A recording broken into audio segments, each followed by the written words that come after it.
Broadcasting live from the Business RadioX studios in Woodstock, Georgia, it's time for Cherokee Business Radio.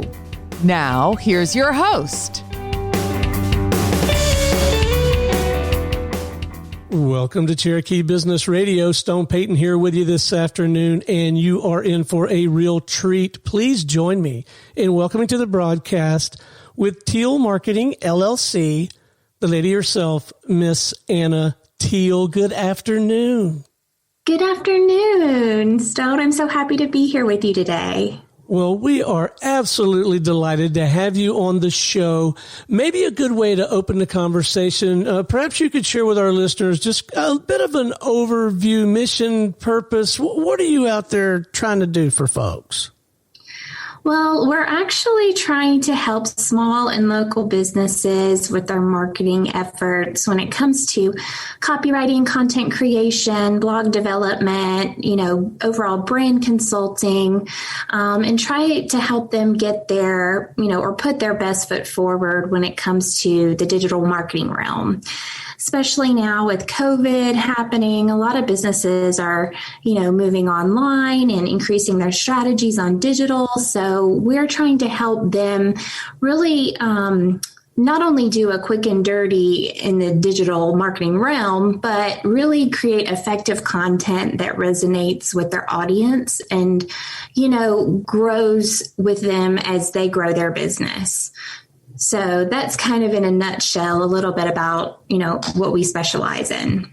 Well, I got to tell you, my father, Coach Pete Payton, and later on Principal and Superintendent Pete Payton, but Coach Pete Payton used to say, and he was no marketing expert by any stretch, it's a poor dog that won't wag his own tail, he would say. But I got to tell you, my experience has been, even for Business RadioX, but also with the professional services folks who we come into contact with so often, attorneys, lawyers, consultants. Sometimes it's just, it doesn't come really super easily to them to craft their own story and articulate their mission and purpose. It doesn't come easy for a lot of these folks, does it? No, it doesn't. And that's the crazy part about it. A lot of companies, believe it or not, they don't like talking about themselves. They don't like boasting about what makes them so great, which is often why you need a partner in that, marketing realm to help you really listen to what makes you different and pull out those nuggets and create messaging and branding that represents you online so you can attract that ultimate customer base that is going to be loyal to you and support you, as your company grows.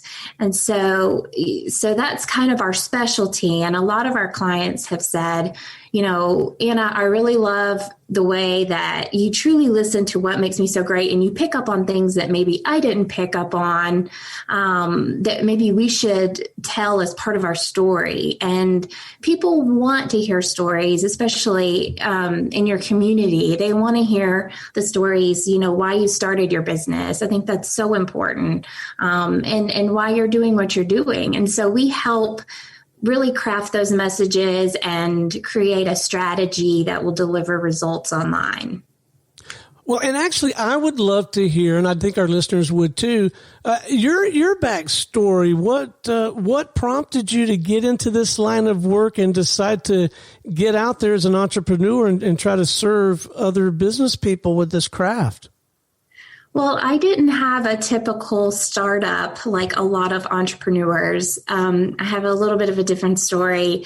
My husband had a stroke about 2.5 years ago, and that happened when I was about 2 days into a new job at Mohawk, if you're familiar, the carpeting people, up north. So, I was really super stoked about the opportunity. And then my husband ended up having a stroke at night. And by the grace of God, he's recovering still.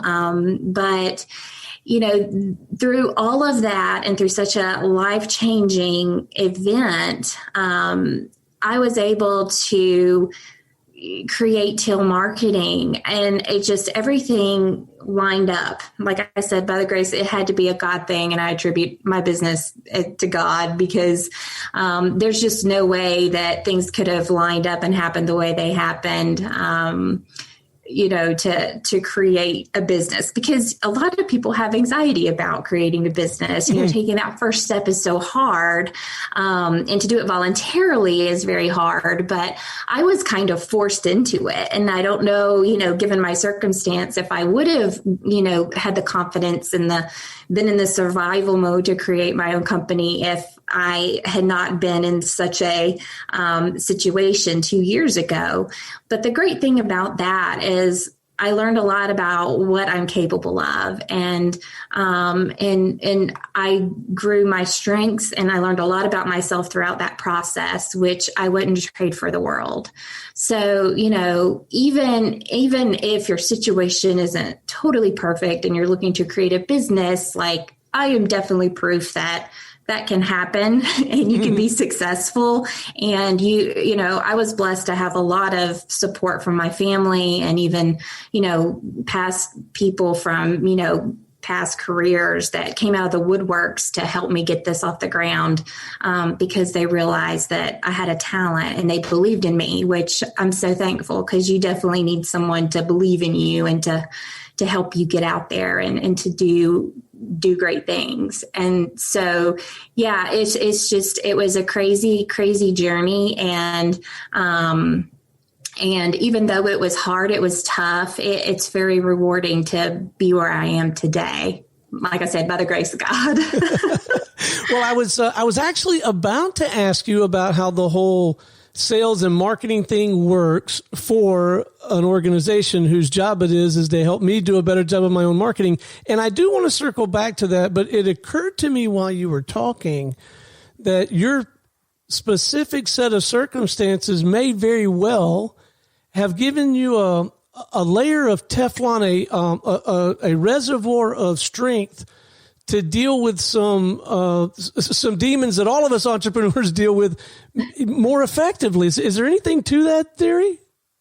Absolutely. I think, in my mind at least, and this may be different for people who go through different situations, but I felt like, okay, if I made it through hell and back with, my husband at such an age having a massive stroke, and I survived that, like, creating a business and doing the business thing should be a piece of cake. And I just had no fear after that. I was just like, okay, bring it on. Like, I can do this. And I just felt like, you know what, I'm going to do it. And I was in survival mode, and it definitely gives you the strength you need to just pull the trigger on some things, because you realize life is short, and, to be in a career or to be unhappy in any aspect of your life, you want to be able to change that, because you realize the fragility of life and all of that. And so that kind of helps you make tough decisions and take certain risks to make yourself happier and functional and just a better person to be able to serve the community and help others going forward. Well, it makes perfect sense to me when you describe it. So sales and marketing for you, do you sometimes find yourself with that same sort of challenge that we described earlier in the conversation where, how does Anna talk about Anna? Yes. I mean, I do. I think it's a universal, right. tough situation. And, I approach marketing and branding very methodically. And I feel like branding comes first. So realizing my brand and realizing what makes me so different, which is, partly active listening to my customers and really figuring out their story and listening to what they have to offer and honing in on their strengths and their goals. And so, I kind of apply that inwardly when it comes to myself. And I take that same approach with myself, but I do find that it's hard time-wise to get my promotional efforts in, because I put my clients first, and oddly enough, that is a similar troublesome spot with most marketing agencies. You'll see some, you'll be surprised, even though they market their clients, they don't typically market themselves because they just don't have time. They're just focusing on doing the best that they can for their clients, rightfully so. And so sometimes in the past, I've picked up and help other marketing agencies market and promote their brand on the side, so they can really focus on, supporting their clients and not worrying about having to put their best foot forward and kind of doing a ghost support, if you want to, kind of like ghost writing, but on the back end, helping them push their brand as well, so they can not worry about that aspect, because it's important. You've got to show your clients that you know what you're doing, and what better way to do that than to do it through your channels. That's your best portfolio. So that's typically how it's just been interesting how that's evolved and how I've seen certain trends in that area. Well, there must be a picture of you next to both resilience and creativity in the dictionary, because, if we think about that, here you are, you have identified, this is a challenge for agencies. So rather than waller in that, you go out and find agencies you can help solve the problem. That's fantastic. Yes, I love it. Okay, so let's dive into the work a little bit. Scope of services, type of services, how the engagement or the relationship, what that might look like on the front end. Maybe walk us through how an engagement might unfold. Yeah, talk about that a little bit. Well, I provide a wide range of services. And if you'll go to my website, tealmarketingllc.com, you can see a breakdown of services that include copywriting, content creation, blog development, brand consulting, email marketing, and then, some various advertising account management. But I really try to focus on, when I take on a client, I will listen to what their goals are, what their needs are, especially when it comes to social media management. A lot of people, especially new businesses, they jump on every social media channel and they think, that that's the right thing to do. But, understanding, and part of my job is to help clients understand those channels and understand their audience and really pick the channels that they can speak to their audience well and effectively, and not waste time putting out content to people who it's not really in their target audience. So I really try to help them form a package, either if it's social media management services, email marketing. If they need brand consulting, oftentimes some people will have an established brand, but maybe they're pivoting, because that's the big buzzword nowadays, pivoting, because of COVID, and maybe they're kind of branching into a new realm of business, or they need help kind of rebranding. And that's really where I can come in and help, craft messaging, graphics, and things to support that new initiative or that new drive. So, but it really just depends on the goals and what companies are looking to achieve. And, it's like I mentioned before, it's a methodical approach to where it's just a custom package developed for each small business and their needs. And then, we really keep an eye on the results, and we shift and we evolved and we reevaluate and we analyze as we go. So we can make sure that everything is performing optimally and on track to, our plan. So I'm interested to talk about this topic of branding a little bit more. It's a little squishy for me, a little elusive, a little, but it occurs to me that you, we, us, them, we have a brand whether we choose to or not. Like, we don't get to choose whether to have a brand, but we may get to choose in how to frame it, but share some more thoughts on that aspect of things.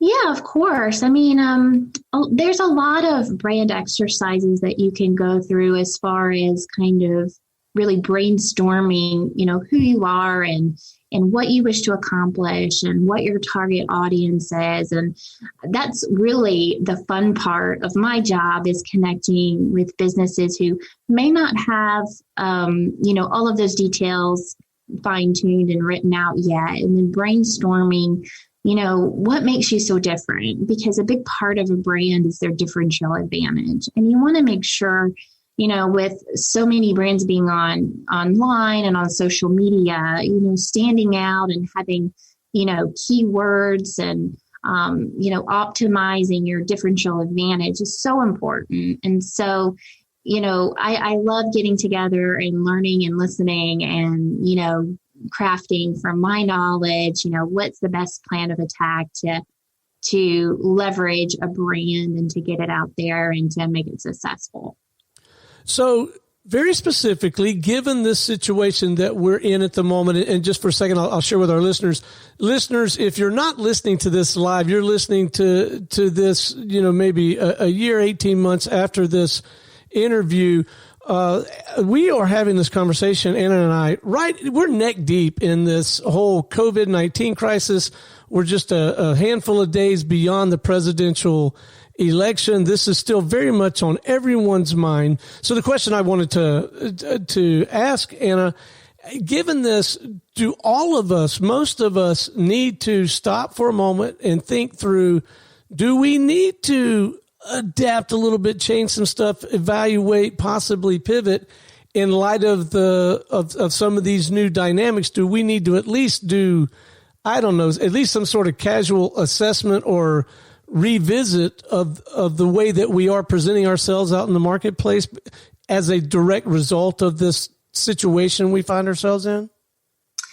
Absolutely. I think some businesses, depending on your business, if you're, if you have a storefront or if you're strictly online, there has been a lot of pivoting going on. And I think it's smart to be in tune to the changing evolution of our external environment, right? So, and that's again, part of my job to keep track of digital trends, things that are happening with COVID, different ways, different things that people are concerned about, that maybe your customers may be concerned about. I know when COVID first made its appearance, communication was so important for small businesses, specifically, if they were changing their hours, updating your Facebook accounts, emailing your core list, letting them know, what you're doing to make your environment safe for them to come and visit, or if you're going to close, let them know you're going to close for a time.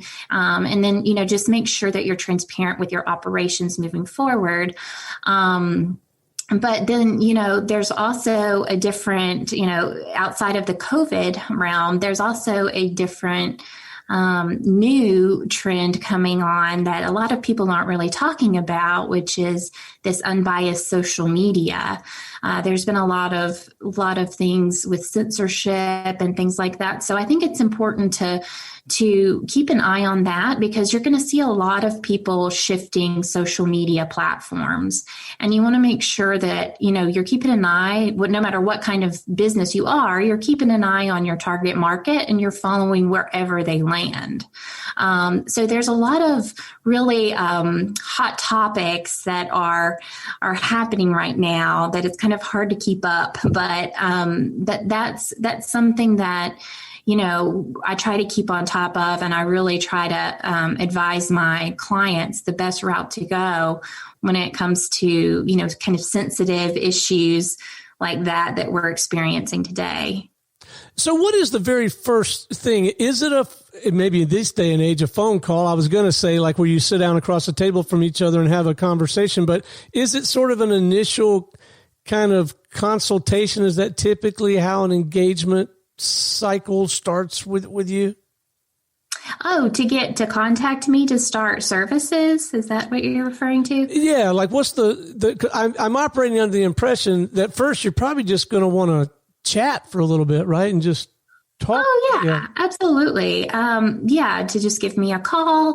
We can set up a time to chat or Zoom or whatever your preferred method of communication is. And then we can start talking about your goals and how I can help. Well, one of the reasons I'm asking, and this is true of a number of professions, it's not just marketing.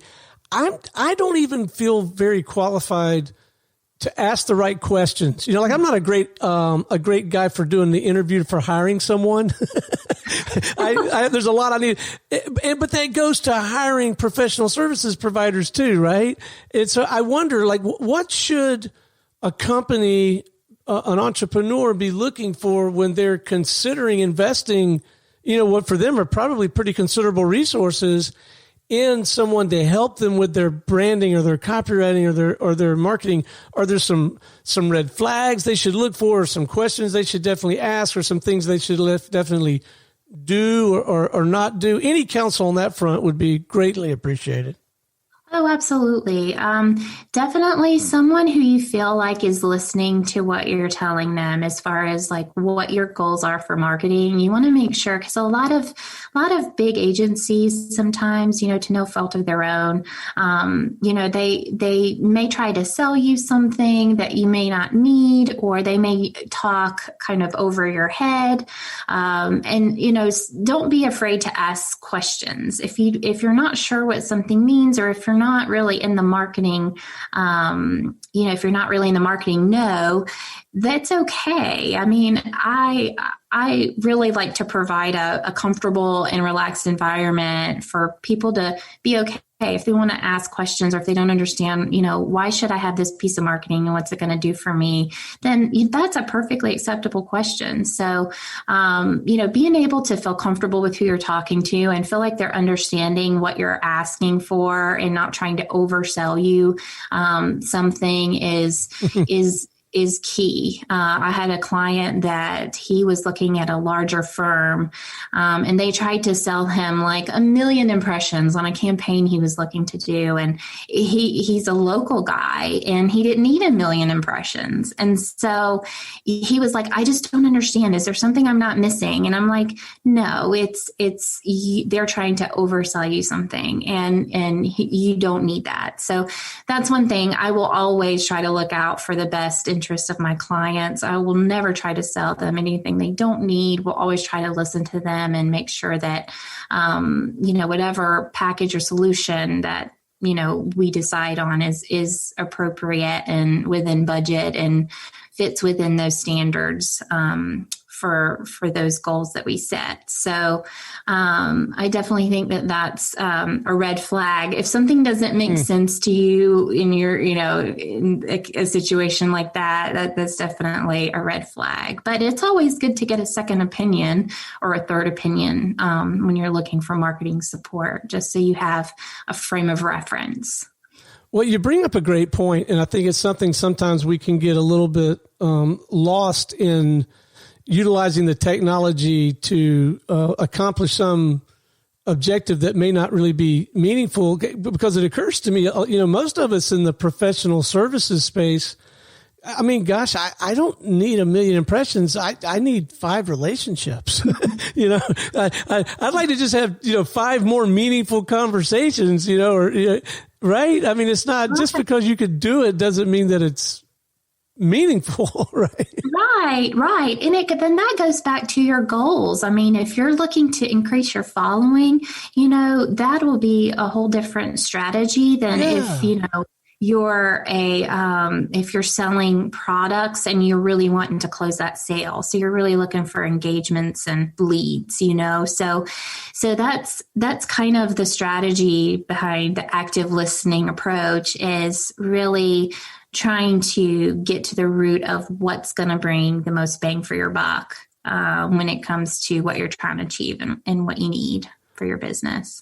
Well, I got to tell you, your passion, your authenticity just comes roaring through when you're talking about your work. What are you finding these days that you enjoy the most about your work? I love discovering and uncovering really rich stories in my own community. I live in Cherokee County, and I'm very into like the Cherokee Chamber and things like that. And I love connecting with local businesses and just listening to how they got started, their passion behind what they do and what they're planning to do in the future. And it's encouraging, and a lot of times it's uplifting and sometimes it's so inspirational what people that, stores you visit every day that you don't know how they got started. And there's such a deep rooted history and fascination there that I just love uncovering. All right. Well, where can our listeners get in touch with you if they would like to have a conversation with you or someone on your team about any of these topics? What's the best way for them to connect with you? You can visit my website, tealmarketingllc.com, or you can get in contact with me. You can email me at tealmarketing@outlook.com. Well, it has been an absolute delight having you on the show. Thank you for sharing your story. Oh, thank you so much for having me. All right. Until next time, this is Stone Payton for our guest today, Anna Teal with Teal Marketing LLC, saying we'll see you next time on Cherokee Business Radio.